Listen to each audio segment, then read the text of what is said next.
আমরা কামারহাটি বিধানসভার মধ্যে পড়ছে, এইখানে তোমার টিএমসি জিতেছে আর আশেপাশে সমস্ত জায়গাতে মোটামুটি বিজেপি চলে এসছে।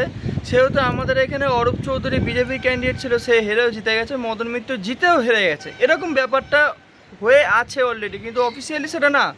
ব্যাপার হলো যে যেটা বলতে চাইছি, আমাদের এলাকা, আমরা থাকি আদর্শনগর ক্যানেল রোড। এই ক্যানেল রোডে অরূপ চৌধুরী এসেছিলো মানে প্রচার করতে, যখন ভোট প্রচারে এসেছিলো তখন পাড়ার একটাও লোক বেরোয়নি, সব কটা লোক ভিতরের মধ্যে ঢুকেছিল। তারা এখন বিজেপি যেহেতু পুরো গোটা জায়গাতে জিতে গেছে, সেহেতু তারা এখন সত্য পুরো বিজেপি হয়ে গেছে।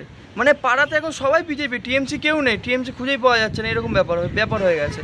তারা এখন মানে এলাকা দখল করার জন্য, নতুন নতুন যারা টিএমসি থেকে বিজেপিতে জয়েন করছে, এলাকা দখল করার জন্য তারা কি করছে, পাড়ার ক্লাব বন্ধ করে দিচ্ছে।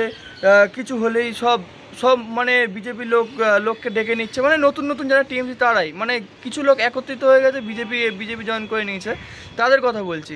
আমার সাথে একটা ঘটনা ঘটে, 2-3 দিন আগে ঘটনাটা ঘটে।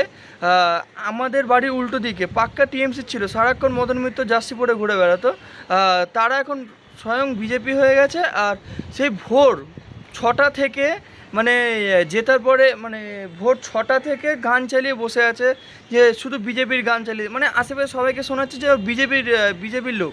কিন্তু অথচ মানে ভোটে জেতার আগের দিন অবধি, মানে দিনে ভোটের জেতার 12টার অবধিও টিএমসি ইসে নিয়ে ঘুরে বেড়াতো, মানে মদন মিত্র ড্রেস পরে ঘুরে বেড়াচ্ছিলো। ঠিক 12টার পরেই ঠিক ড্রেস চেঞ্জ, জয় শ্রীরাম হয়ে গেছে। মানে এরকম বড় বিজেপি। আর এইসব বিজেপির লোক, আমাদের এখানে অরূপ চৌধুরী জিতেছে।